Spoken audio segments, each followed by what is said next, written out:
Conversatorios Ciudadanos. Agradecemos por el apoyo a Nova Travel. Innovar es viajar. BIS, Inteligencia Empresarial. EBP, Eficiencia Energética.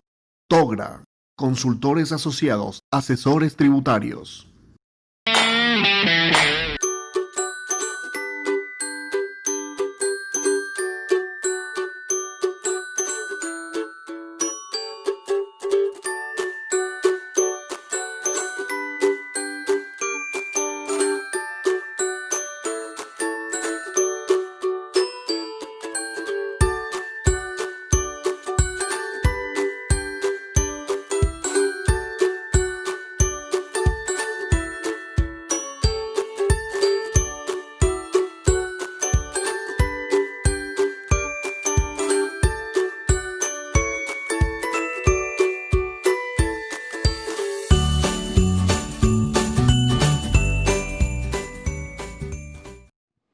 Muy buenas noches, bienvenidos una vez más a este espacio Conversatorios Ciudadanos.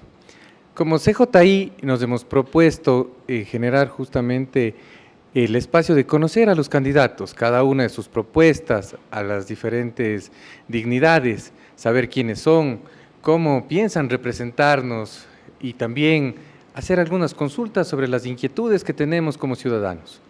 En base a ello, como CJI Ecuador, hemos generado el día de hoy una propuesta de entrevistar a nuestros invitados. El día de hoy tenemos a nuestro primer candidato a asambleísta por el movimiento Construye, número 25, cuyo líder es el cantante Juan Fernando Velasco. Como primer asambleísta tenemos como invitado a Javier Martínez, primer asambleísta por el Azuay, y como segunda asambleísta por el Azuay, a Teresita Bermeo. Bienvenidos a este espacio donde podremos dar a conocer cada una de sus propuestas, las inquietudes, con el objetivo de que quienes nos escuchan, los jóvenes y el público en general, puedan dar su voto en base a las propuestas, a conocer una vez más y profundamente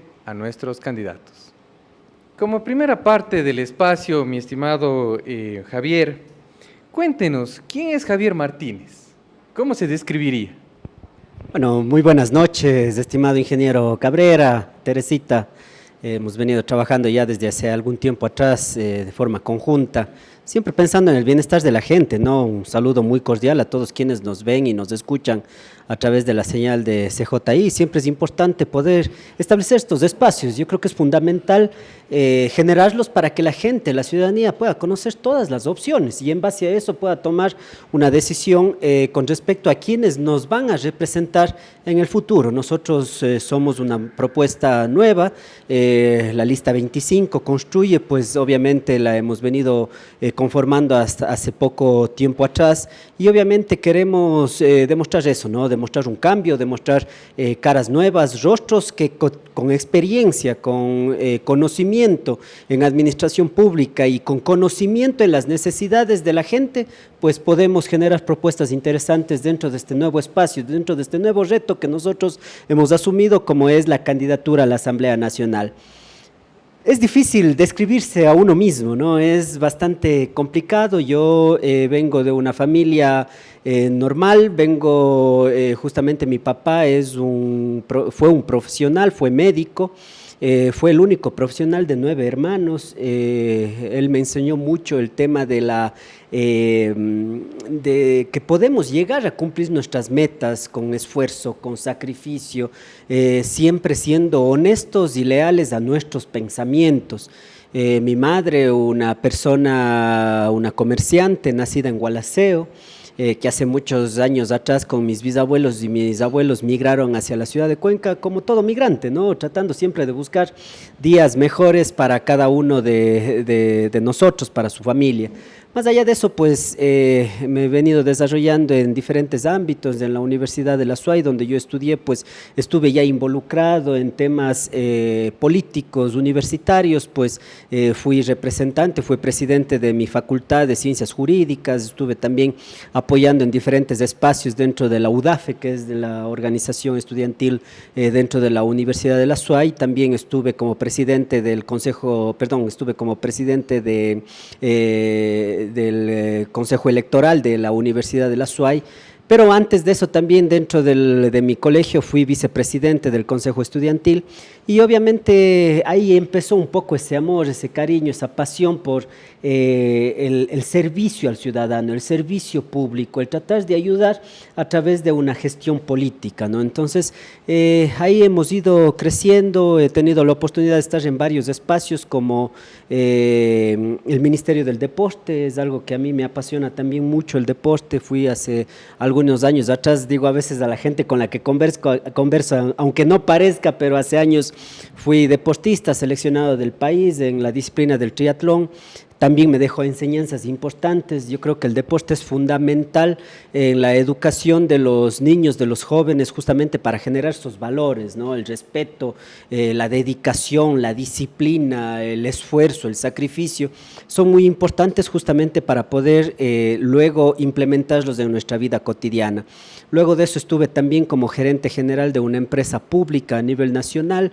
Luego estuve como director del Centro de Rehabilitación Social de acá de Turi y luego Javier Enderique, en ese momento que era gobernador de la SUAY, me abrió las puertas, me dio la oportunidad de trabajar como jefe político de la ciudad de Cuenca y luego de eso pues justamente logré obtener la posibilidad de representar a mi provincia con mucho orgullo. Llegar a haber sido gobernador de la SUAY para mí representa un honor, un orgullo, y lo hicimos con toda la pasión, con toda la dedicación, siempre pensando en el bienestar de la ciudadanía. Nos tocaron momentos muy duros, muy difíciles, como lo que todavía pasamos con la emergencia sanitaria, con esta pandemia mundial, pero en base a eso, pues yo creo que hemos podido demostrar el trabajo en el territorio, estar ahí con la gente, estar haciendo los recorridos necesarios para poder determinar las necesidades y establecer las gestiones con todas las instituciones, con todas las autoridades de los diferentes niveles de gobierno,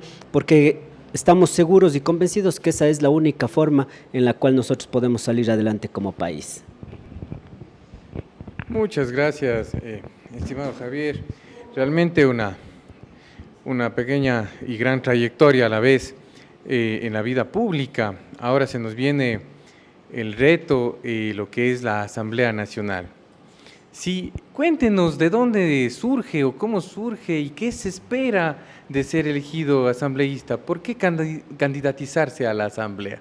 ¿Cuáles sus objetivos o sus aspiraciones en este sentido? Sí, ingeniero, más bien ahí un poco como anécdota, ¿no? Mis familiares, personas cercanas, amigos me dicen, pero ¿para qué te metes en eso? Toda la gente conoce que lamentablemente la Asamblea Nacional es una de las instituciones con menos aceptación a nivel nacional, ¿no? Llega a un 2.5% de aceptación. Realmente es una situación muy difícil y es una crisis política que vive la Asamblea Nacional como institución. En realidad, a veces yo también me hacía la misma pregunta, ¿no? Muchas de las veces criticamos, nos quejamos, nos ponemos de mal humor, de mal genio con respecto a lo que sucede dentro de la Asamblea Nacional, pero muy pocas veces tomamos acciones. En realidad, para mí, esta es una gran oportunidad, yo lo veo así como una oportunidad para poder llegar a un espacio importante para el país. No es mala la Asamblea Nacional. Lamentablemente, durante algunos años hemos tenido gente que ha perjudicado el nombre y el honor de una institución importante, una institución que está dedicada o establecida para la legislación, para la fiscalización, y obviamente en eso tenemos que enfocarnos. Una de las intenciones es justamente eso, ¿no? Con los conocimientos que nosotros tenemos, el haber recorrido toda la provincia, de conocer las necesidades, las problemáticas de todo el Azuay, establecer las propuestas de acuerdo a los ejes que nosotros estamos manejando. la producción, el trabajo, la seguridad y la transparencia y también justamente los derechos y ambiente, ¿no? Son temas que preocupan en general a la provincia de la Azuay, pero tenemos que tomar o debemos generar decisiones inmediatas por toda la situación complicada que estamos viviendo como ecuatorianos a raíz de la emergencia sanitaria, a raíz de la pandemia del COVID-19. Entonces, en base a eso, tomé la decisión a tener esa oportunidad o la posibilidad de, a través de una candidatura, llegar a una Asamblea Nacional, pero con conocimientos, con experiencia de lo que es justamente la administración pública, pero con rostros nuevos que vayan a generar un cambio real, no un tema de simplemente cambiarnos de camiseta, ¿no? Sino efectivamente poder llegar con ideas nuevas, con ideas frescas, para poder apoyar a todos los ciudadanos. Muchas gracias, Javier. Y saludamos también a Teresita Bermeo. Bienvenida, Teresita. Quisiéramos conocer un poco quién es Teresita Bermeo como persona. Cuéntenos un poco más, ¿quién es usted? ¿Cómo se describiría? Bueno, primeramente muchas gracias por el espacio, ingeniero. Más bien le felicito porque estos espacios nos permiten conocer más a las personas que nos pueden representar en la Asamblea Nacional, en la Junta Parroquial, incluso en una presidencia barrial, porque desde ahí se genera justamente los liderazgos que pueden ser marcados para el desarrollo de un país o de un espacio, cantón, parroquia, etcétera. Estos espacios nos permiten más bien a nosotros un poco dar a conocer quiénes somos y que la gente también se interrelacione con el candidato, ¿no? Y que también, a más de conocer al candidato, conozca justamente que hay gente interesada en hacer una política honesta, una política transparente en base a un conversatorio como el que estamos teniendo. ¿Quién es Teresa Bermeo? Bueno, Teresa Bermeo es una mujer muy persistente, una mujer que ha sabido luchar en todos los espacios de mi vida, desde que obviamente fui niña, una mujer dedicada al servicio social y que obviamente he ido en el transcurso de mi vida generando espacios que han ido motivando justamente cambios a veces drásticos en la vida de las personas.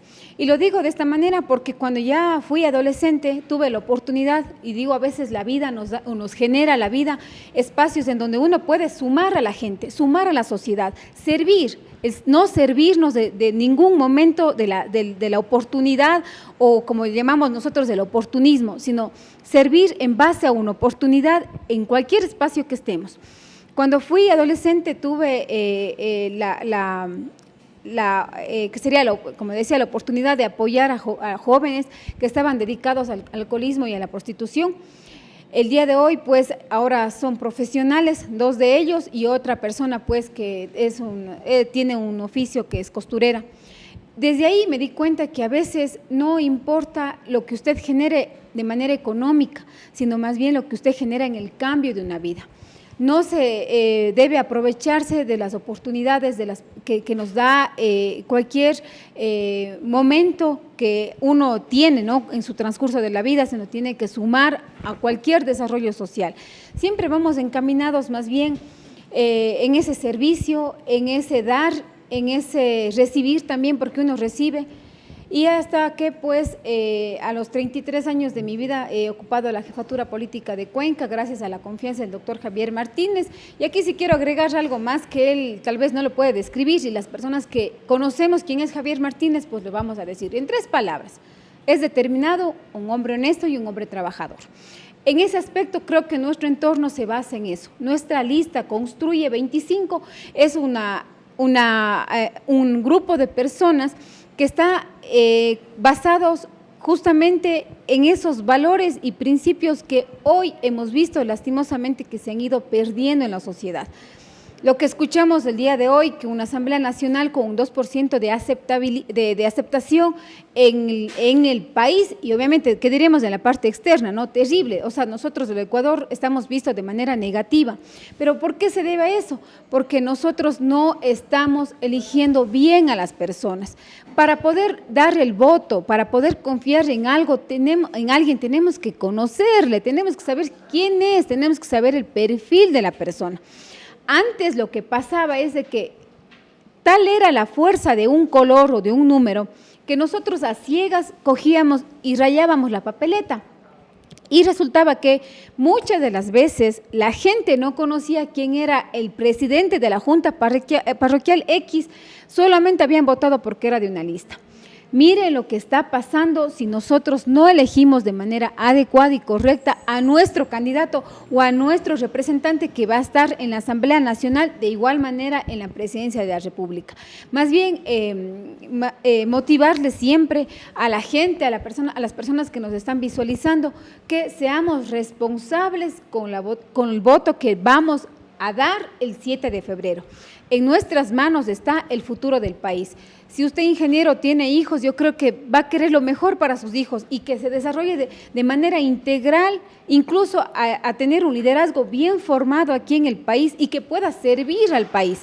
Pero ¿cómo logramos que su hijo, que nuestros hijos tengan ese desarrollo integral? Justamente con el apoyo del Estado, con el apoyo del presidente, con el apoyo de la Asamblea. ¿Por qué? Porque ellos garantizan nuestros derechos, pero últimamente hemos visto que han sido vulnerados los derechos de todos los que estamos en esta sala, de todos. Educación, salud, vivienda, absolutamente todo. ¿Por qué? Por ese mal que se llama corrupción. Resulta que hemos pedido al FMI 7.000 millones de dólares, 6.500 millones de dólares. Y en la corrupción anualmente son 7.000 millones.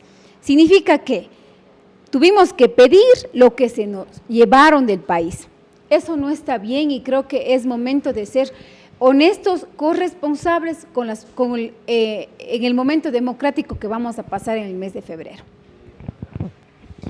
Muchas gracias, mi estimada Teresa. ¿Le puedo decir Teresita? No, Teresita. Teresita misma. Ya, listo, con cariño. Sí, es un nombre muy bonito y dice mucho, ¿no? Sí, está muy bien. Sí, la idea justamente del colectivo es dar a conocer qué piensan los candidatos para que nuestros jóvenes voten más allá que por un número o una lista, por las personas y por quiénes son y qué proponen. En base a eso, queríamos preguntarle, ¿qué espera usted al si fuera elegida asambleísta? ¿Cuál es su función? ¿Por qué ha decidido en sí candidatizarse y formar parte de la lista? Y como segunda, es un curul muy importante al cual usted aspira. Bueno, aquí como inicié mi intervención, es importante conocer a las personas. Y las personas que me conocen realmente saben que si llego al curul de la Asamblea Nacional, tienen que cuidarse los corruptos. Porque Teresa Bermeo no se vende. Teresa Bermeo, cuando dice sí, es sí, y cuando dice no, es no.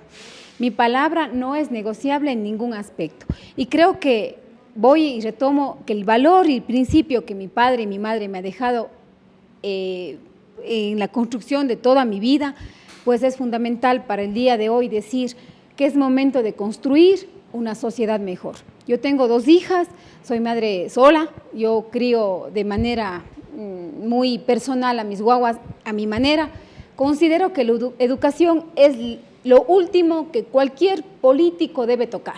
Y lastimosamente los políticos que hoy nos representan tocaron la educación, metieron mano a la educación y eso no podemos permitir. Sí, considero que si llegamos al curul de la Asamblea Nacional, nosotros haremos lo que esté en nuestras manos y lo que no esté, por supuesto, para lograr que nuestros niños, porque la educación empieza desde la niñez, en la juventud ya se ve frutos, ya se ve producto. Si queremos que nuestros hijos tengan una maestría, tengan un PhD, viajen al exterior, pues tenemos que darle las herramientas necesarias. ¿Y cómo le damos las herramientas necesarias? Garantizando que la educación, sea fiscal o sea privada, tiene que ser de calidad. Nosotros no podemos estar mendigando ni rogando al Estado ni a cualquier representante que esté de turno que a nuestros hijos le enseñen a sumar, cuando es obligación, cuando nuestros impuestos está siendo dirigido al arca del Estado para que ellos administren de manera adecuada, para que mi hijo crezca de manera integral en su personalidad, incluso emocional, para que pueda decidir. Eso es lo importante que tenemos que hacer. Los asambleístas tienen la obligación de fiscalizar y si leemos todos los días los medios de comunicación, Todos los días existe la palabra corrupción. Y yo trato y busco en las demás páginas, tal vez digo, algún asambleísta debe estar investigando este punto. No hay absolutamente nadie. Pero resulta, sí, pero para ya darse un lavado de manos, tuvieron que decidir, ¿no? Últimamente lo que pasó, la destitución de la ministra o la exministra María Paula Romo, para decir que hicieron bien al país. Pero ¿y cuál fue el costo-oportunidad de la destitución? ¿Por qué no lo hicieron antes? Yo sí pregunto como ciudadana, sí pregunto también como política, ¿por qué no lo hicieron antes? Entonces, es importante, estimados ciudadanos, que seamos responsables, que también nos eduquemos nosotros, porque siempre digo, somos presa fácil cuando nosotros no leemos, cuando nosotros no generamos este tipo de conversatorios desde un barrio, desde la familia. Ahí somos vulnerables porque creemos lo que nos dice el político y eso no está bien. Más bien motivarnos a este tipo de espacios para que debatamos, para que conversemos, para analizar los perfiles, para poder decidir al representante que el 7 de febrero tiene que estar ya direccionado para ocupar cierto curul. Más bien ahí sí, estimado ingeniero, sería importante también generar un debate, ¿no?, con los demás candidatos ya un poco más diverso para poder conocernos, ¿no?, y para saber quiénes somos y qué vamos a hacer en caso de llegar a la Asamblea Nacional. Justamente tocando ese punto que usted nos comenta, dentro de la Asamblea Nacional se deben llegar a los consensos. En un país donde tenemos más de 19 listas, un sinnúmero de candidatos, va a ser una asamblea bastante dividida. ¿Cómo lograr consensos sin caer en los amarres o maltrechos por ahí a los cuales está acostumbrado el país? ¿Qué piensa usted? ¿Qué fórmula secreta o qué podríamos hacer en ese caso para lograr un consenso? Porque a veces las buenas ideas se pierden cuando no se logra llegar a algo. Pienso que aquí tenemos dos pasos. Primero, analizar al candidato, el perfil del candidato. ¿Por qué? Porque si yo sé que Javier Martínez es una persona determinada y que si una ley y que si una orden, una propuesta, no esté en beneficio de la gente, él no va a aceptar negociaciones debajo de la mesa.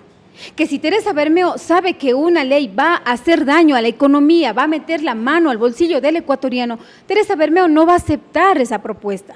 Por eso es importante conocer el perfil del candidato. Primerito, porque sabemos que es una persona honesta y transparente.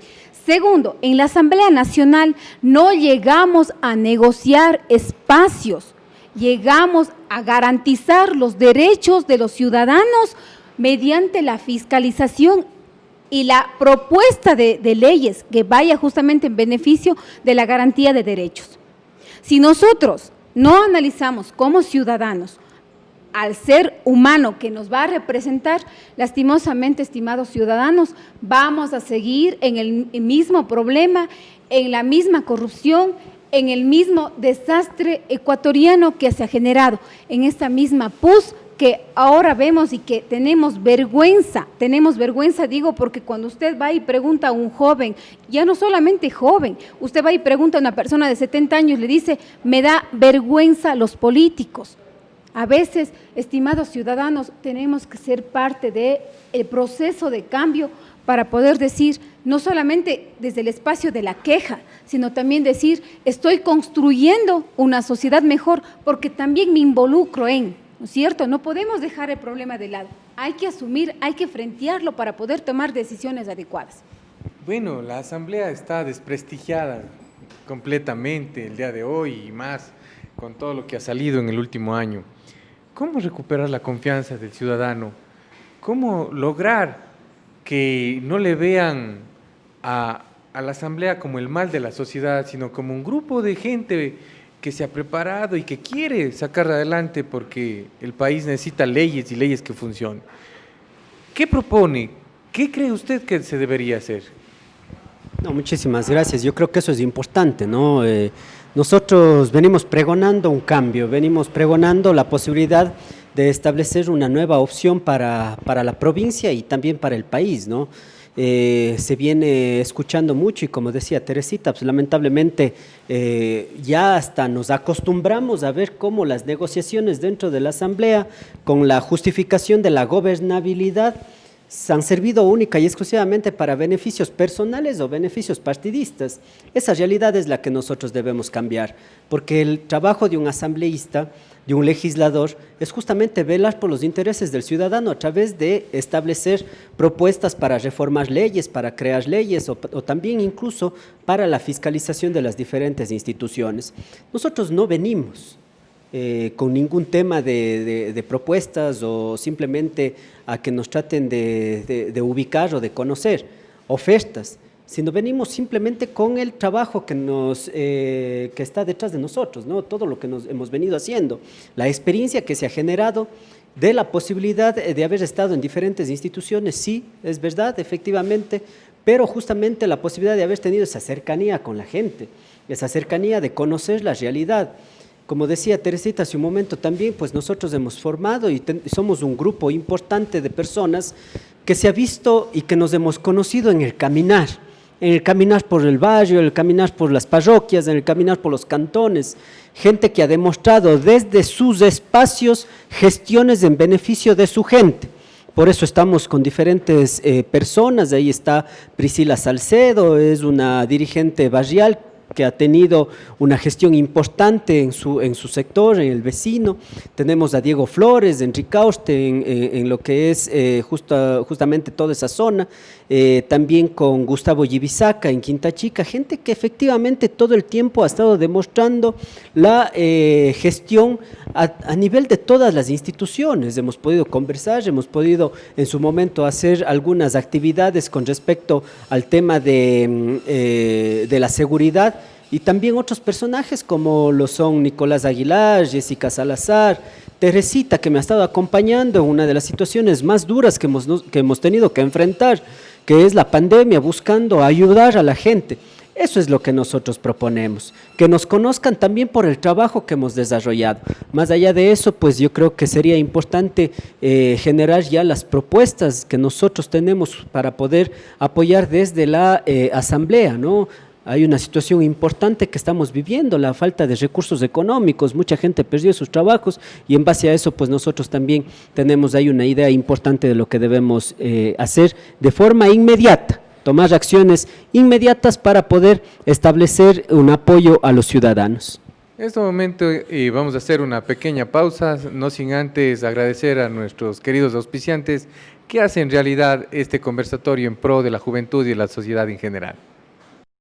Conversatorios Ciudadanos. Agradecemos por el apoyo a Nova Travel. Innovar es viajar. BIS. Inteligencia Empresarial. EBP. Eficiencia Energética. TOGRA. Consultores Asociados. Asesores Tributarios.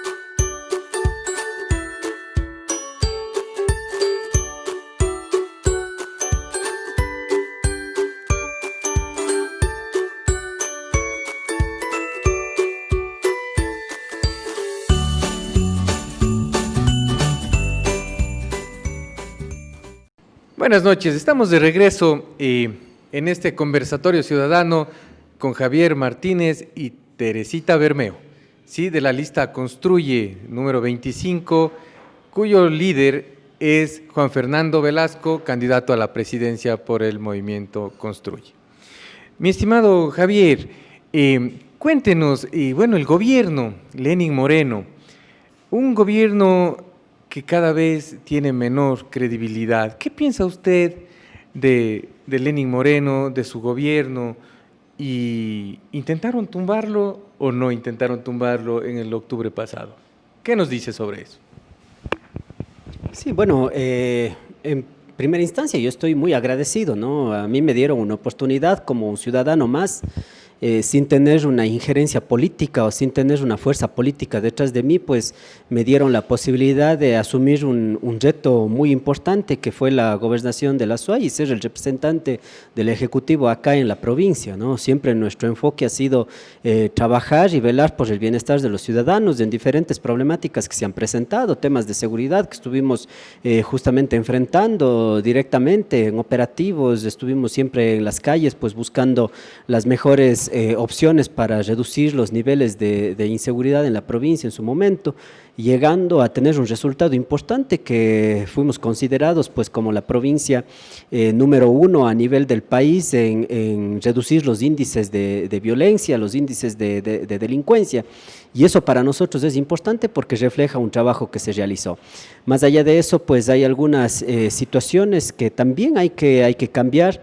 El mismo hecho de haber estado dentro de este proceso en este año y 6 meses aproximadamente que estuvimos en la gobernación, pues nos dimos cuenta que hay que generar algunos cambios, principalmente un tema de descentralización, ya que va a ser la única forma en la que efectivamente acá en nuestra provincia podamos contar con los recursos y generar las gestiones directamente en la zona, en la región, para mejorar la situación de la provincia.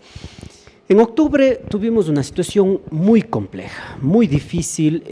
Justamente a mí me titularizan el 3 de octubre, el día que inicia justamente las manifestaciones, las marchas, y logramos o vimos un tema muy violento, muy estructurado y muy planificado. Yo conversaba con algunos otros compañeros que eran parte del gabinete, entre ellos incluso uno de los generales de acá de la división del Ejército Tarqui, de la tercera división del Ejército Tarqui, y me comentaban, esto es muy extraño, nunca habíamos visto una situación así, principalmente cómo se venía planificando y cómo se venía manejando las manifestaciones.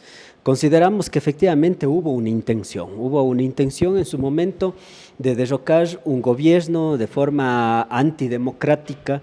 En eso obviamente siempre vamos a estar en desacuerdo, hay las formas y las maneras establecidas en la Constitución de la República para poder generar los cambios que la ciudadanía requiere, pero no a través de la violencia, una violencia extrema que tuvimos que vivir. Nosotros nos enfocamos en 2 puntos específicos durante esas manifestaciones. El primero, poder abastecer adecuadamente a la provincia, con víveres, con medicinas y también con gas, que tuvimos prácticamente sitiada la provincia durante más de 13 días, donde no podíamos y empezaban a escasear muchos de los productos a nivel de la provincia. Teníamos varios casos y llamados desesperados desde los hospitales y otros institutos, por ejemplo, de diálisis, que ya no contaban con los elementos necesarios para poder realizar este procedimiento a sus pacientes. Niños con cáncer de Solca nos llamaban desesperados a decir que ya no tenían las medicinas para poder hacerles las quimioterapias, y obviamente ese tipo de situaciones nos generó mucha preocupación. Por eso desde aquí organizamos los convoys justamente para poder ingresar alimentos, ingresar medicinas y sacar algunos productos de acá de la provincia hacia otros lugares. Lo que era el gas, muchas personas ya no tenían este elemento, tenían que buscar otras alternativas. Y también nosotros organizamos por primera vez acá en la provincia de la SUAY, se dio este tema, los llamados puentes aéreos, ¿no? Con apoyo del Ejército, de la FAE principalmente, que pudimos traer y sacar productos de aquí de la provincia. Ese fue nuestro principal enfoque para poder ayudar y, claro, sostener la violencia, una violencia extrema que tenía como único objetivo hacer daño al patrimonio, hacer daño a una institución como era en su momento o como lo es la gobernación de la SUAY, y eso también nos genera una preocupación sumamente alta. Estábamos siempre tratando de buscar esa defensa adecuada al patrimonio de la ciudad de Cuenca. No podíamos permitir que por un tema de protesta social que está permitida por la ley, se genere una violencia simplemente de destrucción, de querer acabar con todo lo que estaba al frente. Entonces, eso básicamente fue lo que sucedió.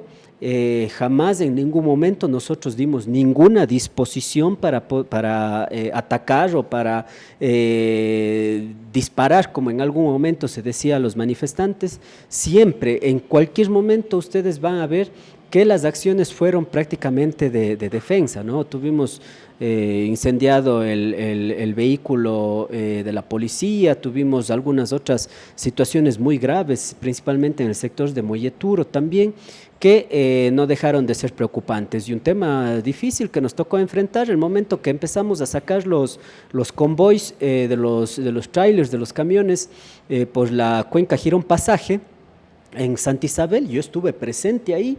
Recibimos un ataque con algunos artefactos explosivos ya de alta potencia, que eso también generó una gran preocupación de cómo es posible que esa gente lo haya manejado ya como una especie de planificación o de estructura mucho más avanzada, ¿no? Mucho más en el tema militar. Entonces, eso era lo que tuvimos que enfrentar. Pero en realidad siempre buscamos la posibilidad. Durante todos esos días estuvimos abriendo espacios para conversar con representantes de la Universidad Estatal, de la FEUE, incluso muchas de las veces estuvimos buscando la posibilidad de conversar con diferentes grupos indígenas, estuvimos reunidos varias veces con transportistas y eso también nos dio la posibilidad de bajar la situación grave que vivíamos en ese octubre. Pero al final de todo y en resumidas cuentas, sí hubo en su momento la intención de derrocar un gobierno que fue elegido democráticamente. Sí, muy lamentable realmente los hechos sucedidos en octubre, ¿no? Realmente la sociedad y la vida está primero antes que nada. Teresita, lo que ha pasado en los últimos tiempos en el país ha generado acciones por parte del gobierno y estas acciones nos han llevado a un 40% de endeudamiento en el PIB. La Asamblea ha permitido esto. ¿Cuál cree usted que es esa solución de gobierno que debe apoyar o no los asambleístas? ¿Se deben crear o reducir impuestos? ¿Cuál sería su posición como asambleísta? ¿Qué cree usted que puede hacer la Asamblea para apoyar o no este tipo de decisiones? Ingeniero, para responder a su pregunta, yo le hago una interrogante. Si usted está endeudado en este momento, ¿cree que yo como vecina que vive al frente de su casa, por parquear su carro al frente de mi casa, yo le pretenda cobrar una tasa o una contribución porque ha parqueado frente a mi casa? ¿Usted va a acceder? Es complicado, ¿no? Exacto. ¿Por qué? Porque nosotros no podemos, en el momento tan complicado que vivimos económicamente, para las familias y para la nación, no podemos pretender sacar más dinero al bolsillo del ecuatoriano. Nosotros debemos, como asambleístas, proponer incluso que las moras o los intereses generados por justamente no poder pagar una tarjeta de crédito deberían ser eliminados, porque todo el país perdió y todos debemos también formar parte de la solución, ¿no es cierto? Entonces, como asambleístas no podemos decir lo más fácil, incrementemos impuestos o incrementemos el porcentaje de un impuesto o generemos más impuestos, porque eso al Ecuador no le hace bien. Tendríamos que optimizar recursos y no puedo decir, sí, el Estado obeso, porque ahí también caemos en la demagogia. El servidor público no tiene la culpa de estar de asistente, del asistente, del asistente, como nosotros comúnmente decimos. ¿Quién tiene la culpa de eso? Las personas o el ministerio o el ente rector o la cabeza que no hizo un plan de talento humano. Yo ahorita no puedo decirle, voy a despedir a 10,000 personas. ¿Por qué? Porque son 10,000 personas que se quedan sin comer, 10,000 personas desempleadas. Lo que yo tengo que hacer es proponer que exista una evaluación, una planificación de talento humano en cada ministerio. Entonces, si nosotros queremos optimizar, lo primerito que tenemos que hacer es eliminar o al menos tratar de erradicar ese mal que se llama corrupción y que está en todos los lados. Y este es el ejemplo. Pedimos 6.500 millones, pero estamos solamente en corrupción sobre los 7.000 millones. Entonces, ¿cuál es la diferencia ahí? La corrupción se nos está llevando la plata, los paraísos fiscales están aumentando sus riquezas y el país está quedándose vacío. ¿Y eso quién tiene que controlar? Justamente las personas que están al frente, son las autoridades. Y ahí sí yo siempre voy a decir, ¿en dónde está la fiscalización? Miren el caso de Petroecuador, recién otro problema. No es $1, así sea un centavo que se nos quite de las arcas o que se nos quite del bolsillo de los ecuatorianos, tenemos que alzar la voz, no podemos quedarnos callados. Javier, bueno, se creó la ley de comercio que ayudó a los emprendedores. Sin embargo, al mismo tiempo se creó el régimen de microempresas y por oficio el SRI impone ya el 2% de impuesto a la renta a las microempresas. Entonces, si los emprendedores difícilmente incluso llegan a su punto de equilibrio, ¿cómo pretendemos que puedan pagar ya de entrada este impuesto? ¿Qué propone usted o qué cree que podemos hacer para incentivar ese emprendimiento tan necesario hoy en día, que muchas veces más que por iniciativa es por necesidad? Ese es uno de nuestros objetivos, justamente eso es lo que veníamos y hemos venido analizando, ¿no? Y lo que comentaba también Teresita, hay que tomar decisiones inmediatas. Si es que llegamos obviamente a la Asamblea, tenemos que generar propuestas en las cuales ya se deje de afectar el bolsillo del ecuatoriano, del ciudadano. El emprendimiento es una de las fuentes de trabajo principales que se genera en la provincia de La Suay, pero lamentablemente yo he tenido la posibilidad de dar seguimiento y de generar un acompañamiento y he visto cómo a los emprendedores cada vez se les vuelve más difícil. Parecería que, como usted menciona, el Estado trataría de desmotivar o de desilusionar al emprendedor para que no pueda continuar con su emprendimiento. Cuando aquí en la provincia de La Suay, el 60% de los puestos de trabajo son generados desde los emprendimientos, en diferentes niveles: agricultura, ganadería, producción, metalmecánica, mecánica industrial, todo lo que genera un emprendimiento, todo lo que genera una microempresa. No puede ser posible que al emprendedor le sigamos cargando con impuestos, con tasas, con procedimientos y trámites complicados para poder cumplir con su objetivo. Nosotros inclusive ahí proponemos la posibilidad de generar autorizaciones temporales mínimas de 6 meses para que el emprendedor pueda empezar a generar y desarrollar recursos desde su trabajo, desde su desarrollo. Caso contrario, va a ser imposible que nosotros podamos, como emprendimiento, seguir surgiendo. No podemos establecer estas tasas de estos impuestos adicionales, establecer un 2% anticipado del impuesto a la renta. No podemos permitir que esto se siga dando, porque el emprendedor muchas de las veces no tiene el recurso necesario. Hay pequeños emprendimientos, muy pequeños, que empiezan. Hemos visitado diferentes sectores rurales donde, por ejemplo, generan emprendimientos de la producción de lácteos, otras personas que se han dedicado a la producción, por ejemplo, de vinos a través de las diferentes frutas que pueden recolectar en sus territorios. Y obviamente pues vemos cómo efectivamente para ellos es difícil, desde sacar el registro sanitario, cuando debemos facilitarles la posibilidad de establecer un procedimiento corto, rápido y con costos bajos para que puedan obviamente seguir creciendo. Eso nos va a dar la posibilidad de generar más puestos de trabajo, más puestos regulares o formales de empleo y obviamente con eso pues mejorar la economía y una mejor circulación de recursos dentro de nuestro país.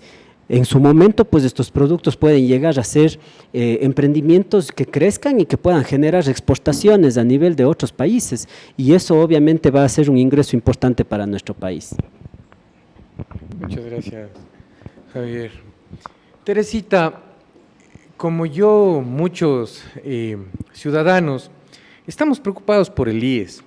¿Cómo desde la Asamblea podemos defender al IES? ¿Cómo luchar para que eso siga siendo un futuro para muchos de los trabajadores de nuestro querido país? Yo siempre me he preguntado por qué el IES está en quiebra. Si tenemos todos los días aportantes. Obviamente que en la pandemia, por el desempleo, justamente mermó su presupuesto, pero de ahí, ¿cuántas veces usted, ingeniero, va al IES? ¿Cuántas veces ha ido en toda su vida? ¿Cuántas veces ha ido usted? Bueno, tal vez un par de veces. Diremos unos 20. En toda su vida de aportación. ¿Desde qué edad comenzó a aportar usted? Ya desde los 22 años. 22 años. A los 28 que tiene, pero ya vamos. son algunos años, Exacto, ¿no? mire, 20 veces va y todo lo que usted aportó realmente le representa lo que usted recibió del IES. Realmente no, porque uno, a Dios gracias, no se enferma tanto, ¿no? ¿Ya? Y si nosotros nos vamos al Seguro Social, vemos siempre camas llenas. ¿Ya? Entonces, lo que tenemos que hacer es simplemente ser consecuentes con nuestras competencias, la fiscalización. Creo que el IES ha sido la caja chica de todos los corruptos que obviamente hoy están procesados y que sin duda algunos están por ahí escondidos o algunos están por ahí siendo cómplices o algunos por ahí están siendo observadores o también existirán personas que siguen haciendo de las suyas porque no ha habido una mano dura para la fiscalización de nuestros aportes que hemos generado al Seguro Social. Si a usted me pregunta a mí, Teresa Bermeo, ¿cuántas veces ha ido al Seguro Social? Ninguna sola vez. Pero me pregunta desde cuándo ha aportado, es otra cosa. Aquí es importante también, ingeniero, comenzar con un tema muy importante que tenemos que generar y empezar a tomar conciencia, ¿sí? Es el tema de la prevención en la salud. Es decir, de la buena alimentación que nosotros desde pequeñitos debemos tener para evitar justamente cuando tengamos una edad ya considerable, 35, 40, 50 años, pues tener ese mal llamado diabetes, ese mal llamado hipertensión, ese mal llamado cáncer, esos males llamados enfermedades que obviamente nos están quitando a nuestros seres queridos o nos están quitando la vida también a nosotros. Ahí tenemos que también generar políticas públicas de salud. Las políticas públicas de salud solamente están para decir, ¿te duele la barriga? Toma paracetamol. ¿Te duele la cabeza? Toma paracetamol. Pero no me están diciendo, ¿qué hago para evitar el dolor de la barriga? ¿Qué hago para evitar el dolor de la cabeza? No me dice. O usted se ha ido y le ha dicho, ¿sabe qué? Voy a analizar, voy a diagnosticarle cuál es el problema que usted tiene para algún mal un malestar que tiene en el cuerpo. No nos dicen. Entonces, para poder nosotros también generar esa sostenibilidad del IES que es nuestro, tenemos que evitar de comenzar a generalizar que el IES se va a perder. Porque eso es lo que los políticos están haciendo y lo que nos están diciendo y lo que nos están vendiendo. No nos dicen en dónde está el problema. Al menos yo no encuentro, no nos dicen, solamente nos indican quiebra. ¿Pero por qué? Porque nos dicen, esta es la solución. Aquí ha estado el meollo del asunto, aquí está el cuello de botella. Cuando todos sabemos que ahí hay mano negra que se ha hecho rico a costilla de las necesidades de todos nosotros. Entonces ahí sí creo que es importante que la Asamblea Nacional sí tiene la competencia de ser veedor de las instituciones, ser parte de la solución de estos problemas. ¿Cómo? Solamente pidiendo el estado de cuenta, pidiendo los procesos de compra-venta, pidiendo y observando qué hace la persona que le brinda el servicio profesional desde la base, desde el territorio. Yo hasta el día de hoy, ingeniero, hasta el día de hoy, nosotros hemos estado todos los días en procesos justamente de visita a los hospitales, justamente por la pandemia y el espacio que ocupábamos, pero yo jamás vi un asambleísta, jamás vi a una autoridad de alto rango estando justamente con la gente. Nunca observé que estaba apoyando al médico. Yo lo que observaba era Zoom, era conferencias virtuales, pero no observaba el compromiso que tiene que la autoridad, que el representante de la gente tiene que estar donde le puso la gente, con la gente en el territorio. Eso es importante, ingeniero, empezar a ser responsables y a levantar la voz. No podemos quedarnos callados, solamente leyendo, escuchando que el IES está en quiebra y no nos digan el por qué está en quiebra. No encuentren responsables, que eso más indigna a la gente, que no existan responsables. Entonces, ¿qué está pasando? ¿Qué conciencias se ha comprado y se ha vendido? Muchas gracias.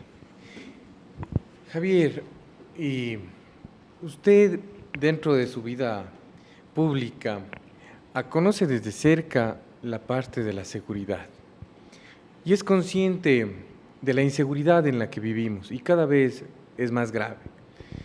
¿Qué hay que hacer como asambleísta? ¿Qué podemos hacer? ¿Se prevé por ahí tal vez endurecer las penas?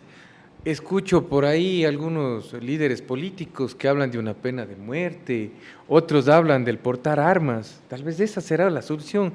Cuéntenos, ¿qué propuesta o qué piensa usted que podríamos hacer para disminuir esa inseguridad en la cual cada día se ve más frecuente? No, dos temas principales. Justamente hace un momento hablábamos de los emprendimientos, de la microempresa, de la posibilidad de a través de este sector poder generar puestos de trabajo.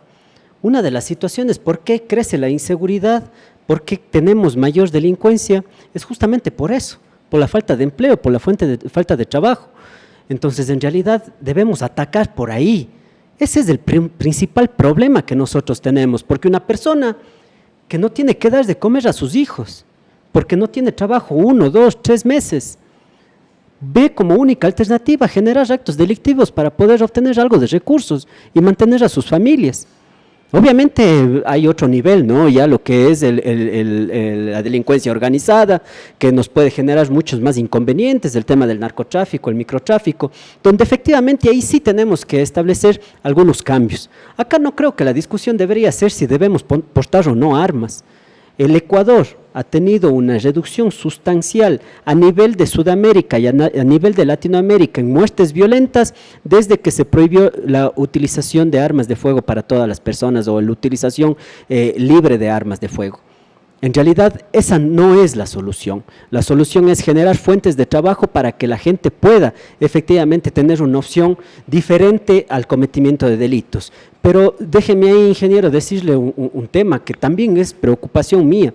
Sí tenemos que generar un cambio, una reestructuración en el Código Orgánico Integral Penal. ¿Por qué razón? Porque hemos acompañado, estado presente en investigaciones, estado presente justamente en operativos que ha generado la Policía Nacional, en donde hemos podido evidenciar pruebas para que determinan la responsabilidad del acto o del cometimiento de un delito de una persona. Y hemos llegado a una audiencia y simplemente por ciertas circunstancias que no son lo suficientemente claras, muchas de las veces los jueces determinan que debe tener medidas sustitutivas nada más y obviamente que se debe defender desde fuera de una prisión preventiva. Y eso nos afecta a nosotros, porque ya no están poniendo en riesgo únicamente nuestro patrimonio, sino también nuestra vida. Porque muchas de las veces pues un delincuente ataca con un arma blanca, un arma de fuego, y es nuestra vida la que está en juego. Entonces efectivamente nosotros tenemos que generar una reforma al Código Orgánico Integral Penal con la finalidad de que se haga cumplir y respetar. Si es que tenemos las sospechas, si es que tenemos la evidencia, las pruebas necesarias para poder responsabilizar a una persona que cometió un delito, narcotráfico, microtráfico, que son situaciones que alrededor están involucrados otros tipos de delitos también, y personas que cometen robos, asaltos y otras situaciones que ponen en riesgo nuestra vida y nuestro patrimonio, deben cumplir una prisión preventiva y obviamente se debe establecer ya ahí un proceso judicial para estas personas. Caso contrario, vamos a seguir en riesgo, vamos a seguir con el mismo problema y todo el esfuerzo que se haga, podemos incrementar la policía en un 100% adicional de lo que tenemos, pero no va a ser suficiente si no tenemos fuentes de trabajo y si es que no somos firmes, claros y estrictos con el cumplimiento de la ley de quienes efectivamente cometieron delitos. Muchas gracias, Javier, un tema muy interesante y que nos preocupa. Teresita, desde su punto de vista como mujer, como madre, ¿qué piensa usted sobre un tema tan controversial como es el aborto. ¿Está a favor, en contra? Tal vez ese término a favor y en contra es un poco drástico. ¿Habrá un punto intermedio? Cuéntenos, ¿qué debemos como sociedad, como país, como asamblea proponer? ¿O qué nos sugiere usted? ¿Qué haría usted en caso de ser elegida? Dentro de nuestro grupo hay diferentes criterios y eso es lo interesante en la diversidad. Como Teresa Bermeo, yo creo y considero que si una niña es violada y fruto de esa violación se da un embarazo, yo apoyo al aborto. Caso contrario, no. Esta es mi posición y así me mantendré siempre. Yo respeto la vida. Y si nosotros nos ponemos a analizar, somos productos de muchas violaciones y somos productos justamente de esas desigualdades. Y para yo poder decir que estoy en contra del aborto, tengo que empezar garantizando derechos. Porque muchas de las veces la violación se da justamente en los estratos más bajos o los quintiles de pobreza que han sido prácticamente considerables dentro de una sociedad como los pobres, entre comillas, y no nos damos cuenta que ellos llegan a esos quintiles por las desigualdades sociales que tenemos. Como mujeres tenemos que apoyarnos de las unas a las otras, tenemos que decir basta cuando veamos un abuso, tenemos que levantar la voz cuando nos toque hacerlo y tenemos que respaldarnos siempre, así no estemos de acuerdo. Es la única manera por la que nosotras vamos a decir estamos libres de. Si es que no existe esa unión, esa solidaridad entre nosotras, no vamos a poder nunca exigir un derecho.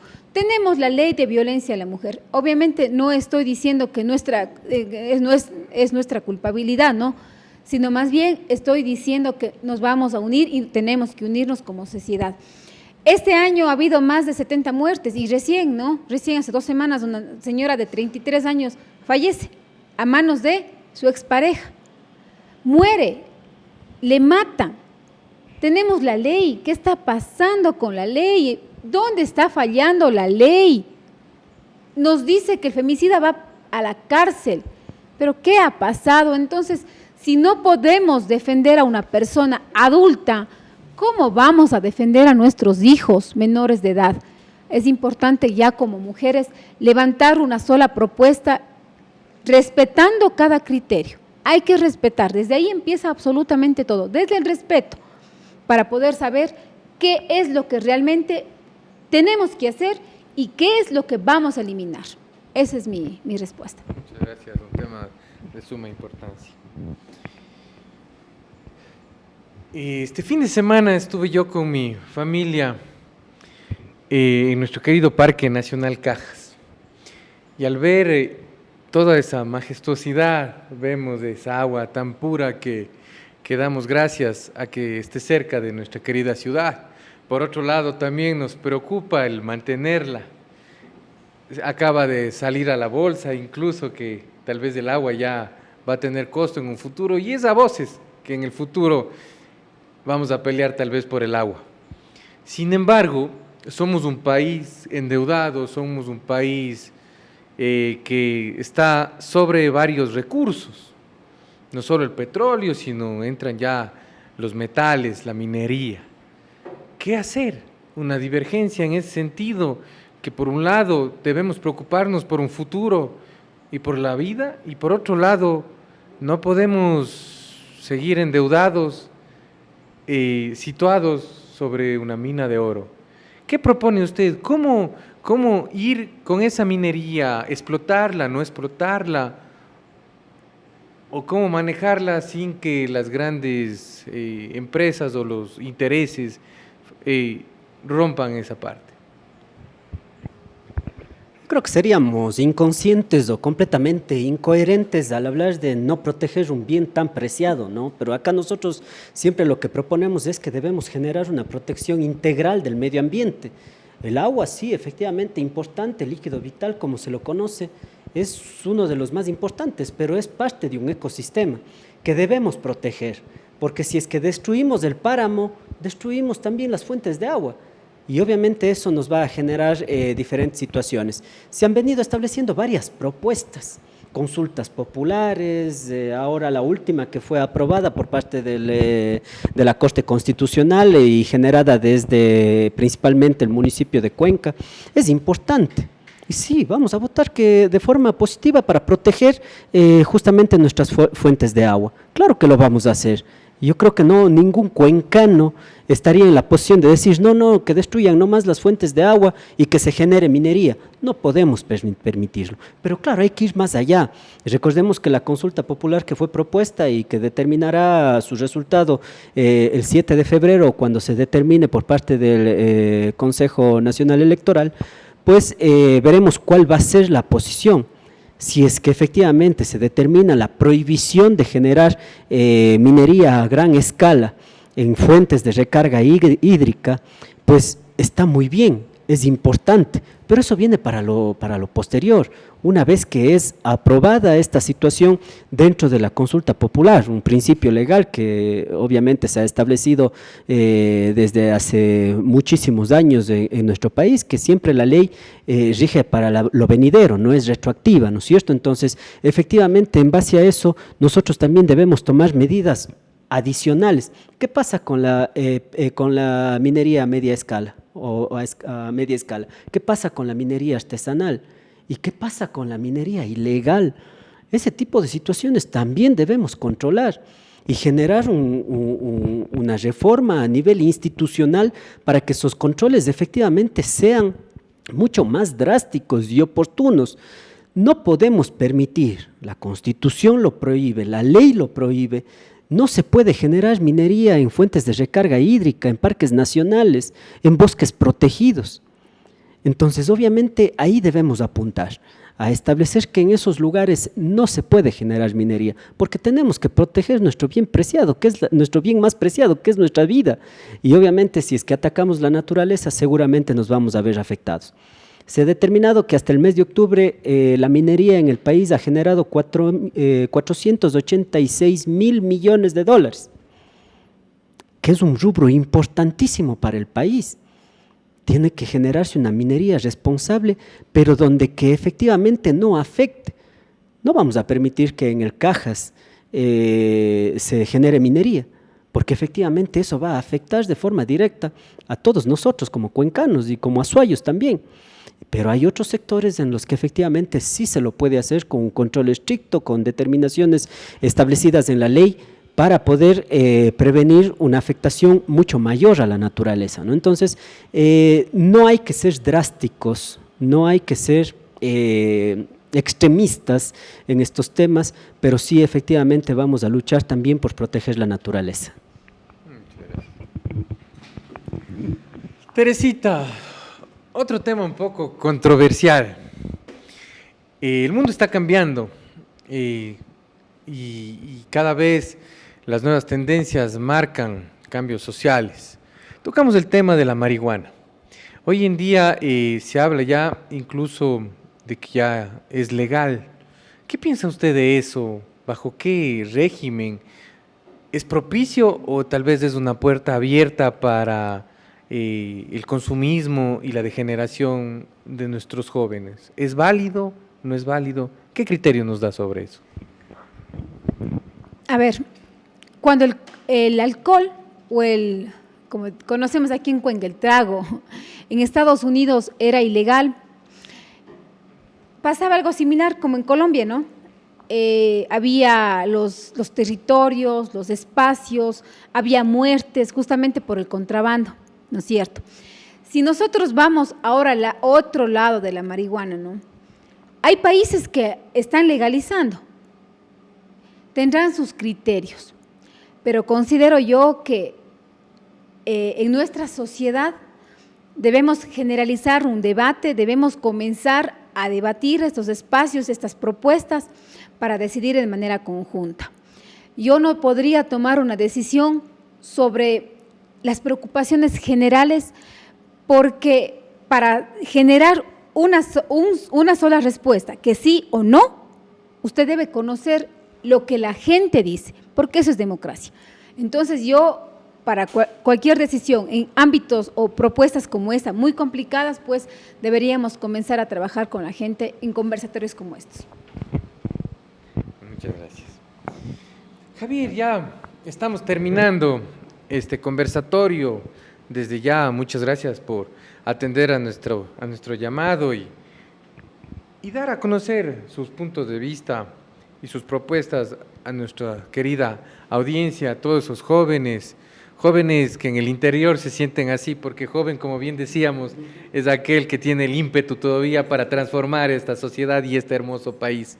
Y sobre todo esta ciudad, esta provincia. Mucho critica y se critica que llegan a la asamblea y se olvidan de quienes les han elegido. ¿Qué, desde su curul, qué harían ustedes o qué proponen para luchar por los intereses de esta región del país, que de ser elegidos darían su voto por ustedes?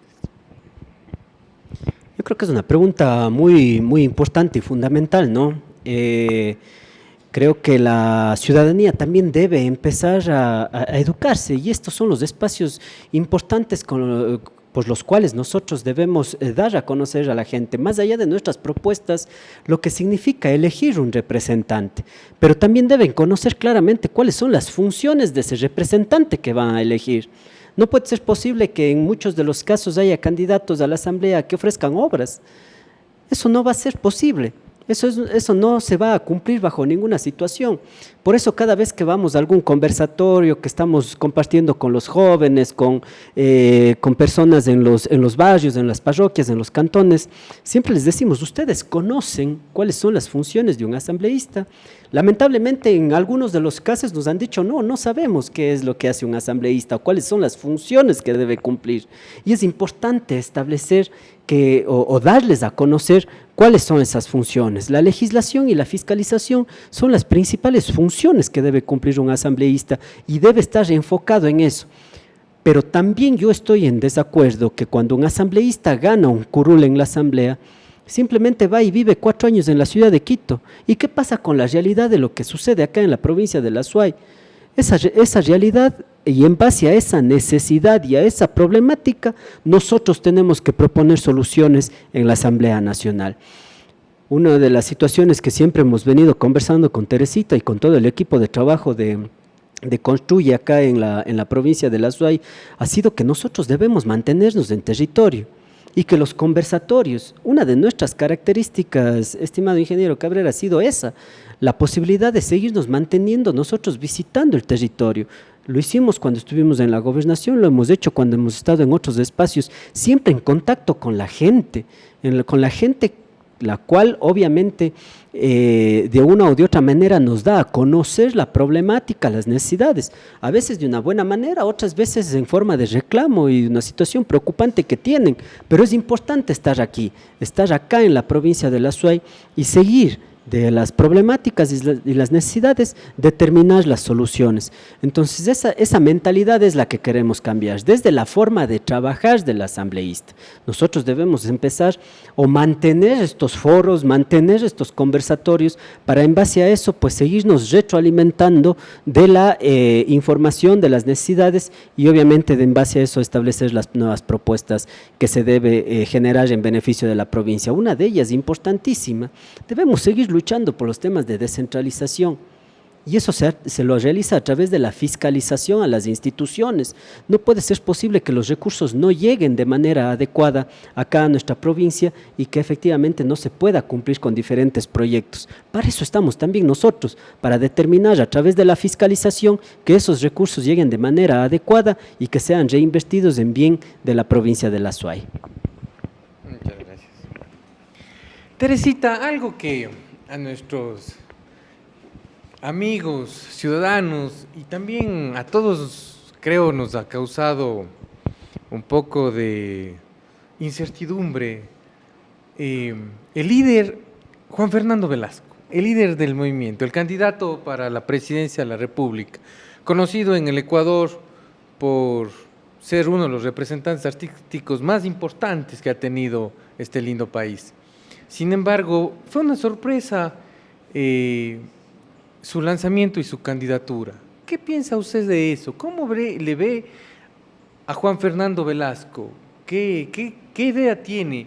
Porque es muy importante la cabeza ahora en época de elecciones, visiblemente, ¿no? ¿Qué nos puede decir su criterio, su expectativa? Háblenos un poco de lo que usted cree.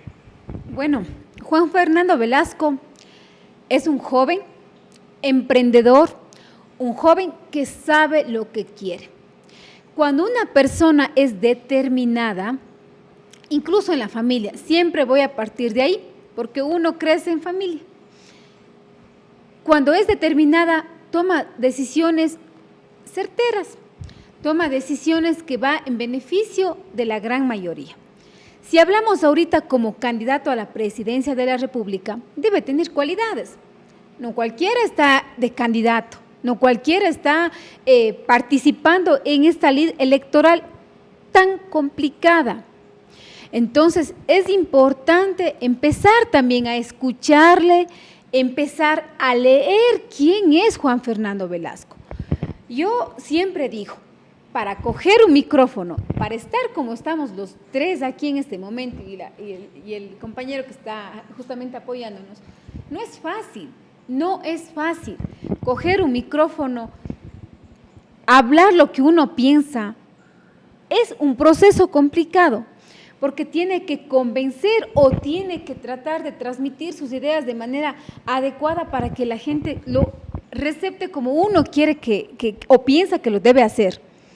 Imagínense representar al país con una guitarra, en un escenario, con diversos artistas, y nosotros siempre decimos que nuestros artesanos, artistas, pintores, deportistas, nunca han tenido la oportunidad que el Estado garantice que nuestros representantes a nivel mundial puedan desarrollarse de la manera como otros países garantizan su participación. Si, por ejemplo, mi hija va a competir en Estados Unidos, no es igual, mi hija no tiene las mismas oportunidades que un competidor de Estados Unidos. Usted le ve desde la vestimenta, tiene absolutamente todo. Acá no, porque el Estado no les garantiza. Eso es lo que pasa. Cuando un deportista, cuando un cantante, cuando un artista va a los escenarios internacionales, oigan, eso es cosa dura, eso es tener determinación y saber lo que quiere.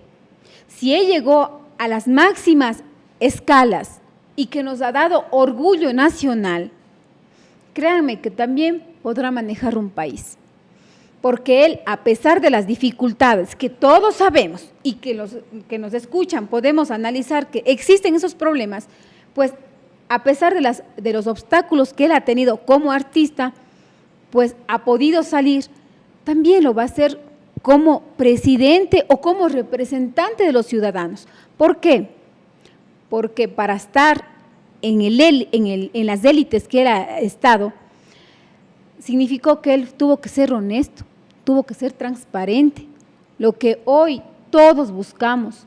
No queremos aquí compadrazgos políticos, no queremos que nuestros presidentes o nuestros representantes sean pues señores que solamente se paren frente a una vía y digan aquí no pasa absolutamente nadie, y eso es hacer política, cuando la política es servicio, es dar, es apoyar, es ser solidario.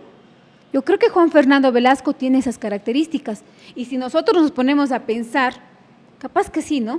Capaz que sí. Así que leamos, veamos quién es su familia. Siempre yo digo, para poder conocer o para poder tomar la decisión de casarme, yo tengo que conocer quién es el papá, quién es la mamá de mi enamorada o de mi futura esposa o de mi futuro esposo. Yo no puedo a ciegas decir si con él me caso, sin conocer sus raíces, sin conocer su entorno, sin conocer quién es. Uno tiene que saber para poder decidir, ¿sí? Muchas gracias. Bueno, estamos ya por terminar. En estos pequeños momentos les invito que nos den un mensaje o exprésense libremente a nuestro querido público y es libre de comentar, mi querido Javier, en este querido espacio.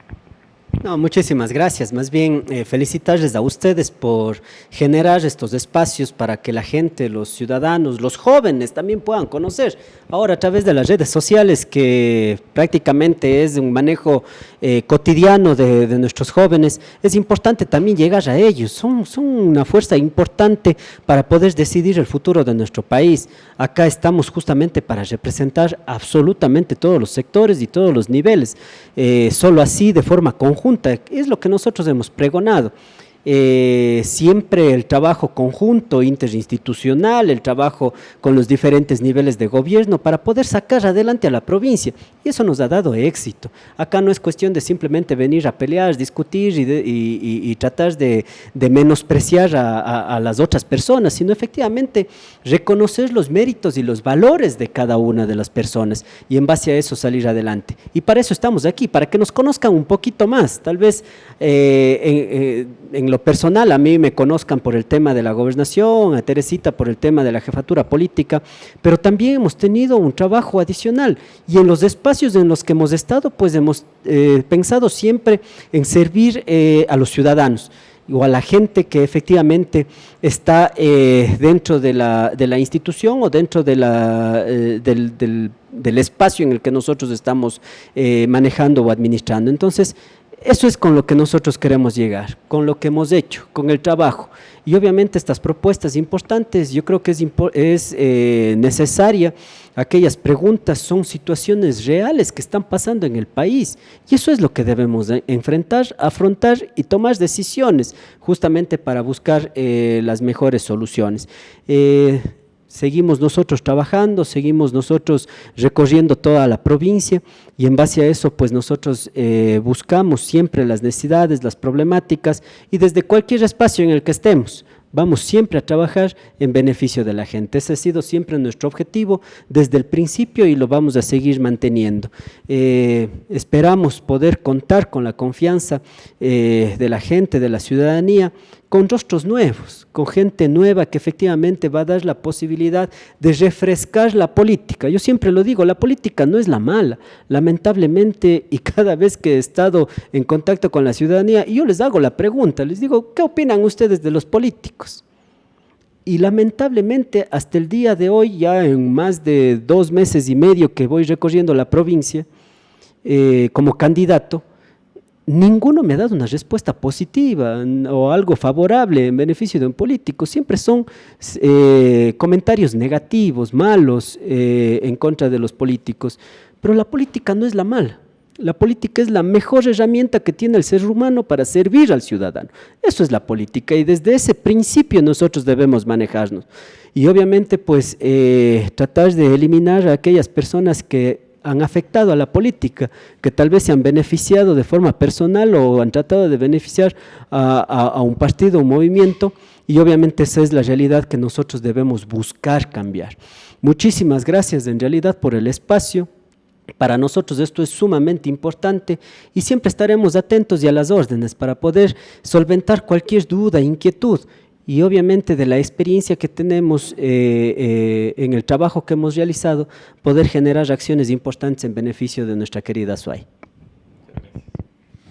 Teresita, ¿por qué votar por la lista 25? ¿Por qué votar por Javier Martínez y Teresita Bermeo y por el resto de los compañeros? Simple. Porque somos gente trabajadora, somos gente honesta. Muchas gracias, mis queridos invitados. Desde Juventud Independiente les damos una vez más las gracias y no nos queremos despedir sin antes agradecer a Demus Pastelería, quien el día de hoy nos acoge en su casa. Sí, realmente muchas gracias por el apoyo brindado a este querido local, donde ya previamente nos deleitamos con un par de manjares. Queridos amigos, querida gente que nos ve, desde el colectivo Juventud Independiente les expresamos que hay que pensar para votar, escuchar para poder ser dirigentes en febrero, donde la patria cambia y el mundo mejora para cada uno de nosotros. No me quiero despedir sin antes hacer alusión a una frase de nuestro querido amigo Pablo Villalta. No solo necesitamos mejores políticos, sino mejores ciudadanos. Muy buenas noches, muchas gracias.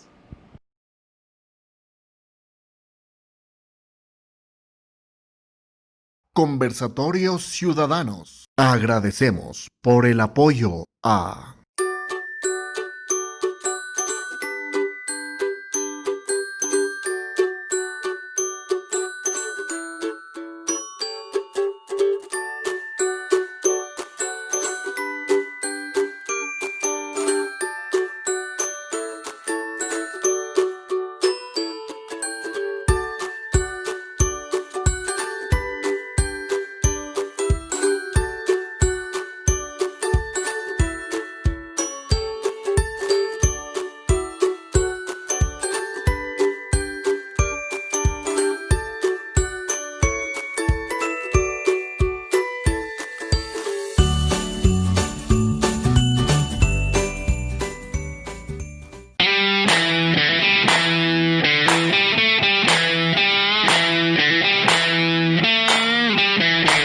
Nova Travel. Innovar es viajar.